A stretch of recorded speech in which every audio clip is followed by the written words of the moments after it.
नमस्कार रेणुकाताई. आपण नडगाव-तर्फे बिरवाडी पंचायत समिती गणातून शिवसेना पक्षाकडून उमेदवारी लढवतात आणि प्रचार देखील जोरदार सुरू आहे.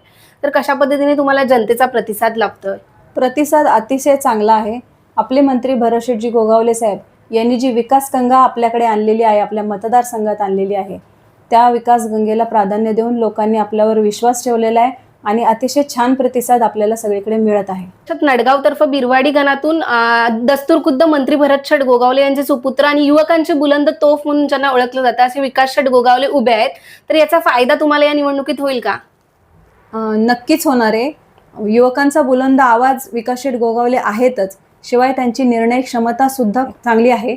आणि आपल्या मंत्री साहेबांचे सुपुत्र हे जे ओळखले जातात पहिल्यापासून, त्यांचं काम करण्याची पद्धती, त्यांचे निर्णय घेण्याची क्षमता ही सर्व युवकांना माहिती आहे. आणि सर्व युवा सैनिकांना सोबत घेऊन ते जे धडाडीने काम करत आहेत, त्याच्यामुळे नक्कीच फायदा होणार आहे. आणि त्यांच्या बरोबरीने ही जी निवडणूक मी लढतीये, जी शिवसेना पक्षाने आमदार भरतशेठ गोगावले साहेबांनी आणि विकासशेठ गोगावले साहेबांनी विश्वास ठेवून मला ही उमेदवारी दिलेली आहे, त्याबद्दल नक्कीच मी माझं भाग्य समजते आणि नक्कीच चांगला फायदा होईल असे वाटते. आपण निवडून आल्यानंतर कोणकोणत्या विकास कामांना प्रामुख्याने प्राधान्य देणार आणि विशेष म्हणजे महिलांसाठी काय प्रयत्न करणार आहेत? महिलां सक्षमीकरणासाठी काय प्रयत्न करणार? जसं की आपले आधीचे मुख्यमंत्री व आत्ताचे उपमुख्यमंत्री एकनाथजी शिंदे साहेब यांनी राबवलेल्या योजना, लाडकी बहीण योजना, तसेच वयश्री योजना, अन्नदान योजना, तसेच गॅस सिलेंडरची योजना, ह्या ज्या योजना आहेत त्या आपल्या भरतशेठ गोगावले यांनी, विकासशेठ गोगावले यांनी तळागाळापर्यंत, स्थानिक महिलांपर्यंत ह्या योजना कशा पोहोचल्या जातील त्याचा आढावा घेऊन, त्याचा पाठपुरावा करून ह्या योजना सगळ्या त्यांनी अंमलात आणलेल्या आहेत आणि तळागाळातल्या स्थानिक महिलांपर्यंत पोहोचवल्यासुद्धा आहेत. तसेच आणि ह्याच्या पुढेही आपल्या मंत्री मुलगी शीतलमाई यांनीसुद्धा एक सामाजिक संघटना महिला सक्षमीकरणासाठी चालू केलेली आहे. तसेच आपल्या माया माऊली सुषमावहिनी गोगावले, तसेच आपल्या साधनावहिनी गोगावले, तसेच कोमलताई यांनीसुद्धा सक्षमीकरणामध्ये भाग घेऊन महिलांना कशा योजना पुरवल्या जातील किंवा त्या योजना त्यांच्यापर्यंत कशा पोहोचल्या जातील ह्याचं नक्कीच त्यांनी काम केलेलं आहे. आणि याच्या पुढेही आम्हीसुद्धा दोन्ही उमेदवार, तसंच आम्ही महिला सक्षमीकरणासाठी आपल्याला काय करता येईल, काय उपाययोजना राबवता येईल हे सुद्धा आम्ही करू. आपले सासरे नारायण देशमुख यांची तालुक्यात चांगली ओळख आहे, तसेच आपले पती राजेश देशमुख यांची देखील तालुक्यात चांगली ओळख आहे.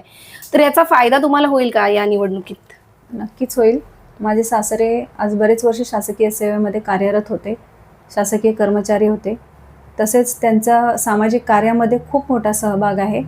लोकांना वेगवेगळ्या योजनांची माहिती करून देणे किंवा कोणाला विधवा असतील त्यांना पेन्शन चालू करून देणे, हे त्यांनी खूप चांगल्या पद्धतीने ही कामं केलेली आहेत अजूनही. तसेच माझे पती जे आपले भरतशेठजी गोगावले साहेब यांचा वरद हस्त त्यांच्यावर आहे, ते आत्ता सध्या जिल्हा समन्वयक म्हणून कार्यरत आहेत पक्षामध्ये, शिवसेना पक्षामध्ये. तर नक्कीच त्याचा फायदा होणार आहे. माझा चेहरा जरी नवीन असला तरी माझे पती आणि माझे सासरे यांचा जनसंपर्क खूप दांडगा आहे. तसेच माझ्यासोबत जिल्हा परिषदेला विकासशेठजी गोगावले साहेब उभे आहेत. त्यांना तर सर्व मतदारसंघ चांगल्या प्रकारे ओळखतात. त्यामुळं आम्हाला दोन्ही उमेदवारांना नक्की आशा आहे की आम्ही चांगल्या मताधिक्याने निवडून येऊ, ही अशी आशा बाळगते, विश्वास आहे असा. रेणुकाताई, तुम्हाला विश्वास आहे का तुम्ही या पंचायत समितीतून निवडून याल? नक्कीच, 100%. कारण एक सक्षम नेतृत्व माझ्यासोबत आहे.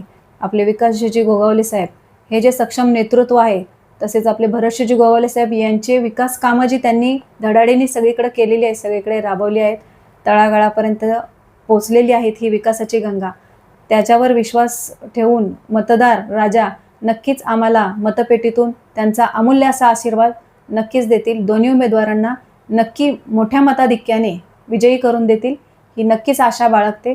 तरी मी सर्व मतदार बंधू भगिनींना, मतदार राजाला सर्वांना नम्र विनंती करते की दोन्ही उमेदवारांना तुम्ही भरघोस मतांनी विजयी करून द्यावं, ही अशी आशा बाळगते, विश्वास व्यक्त करते.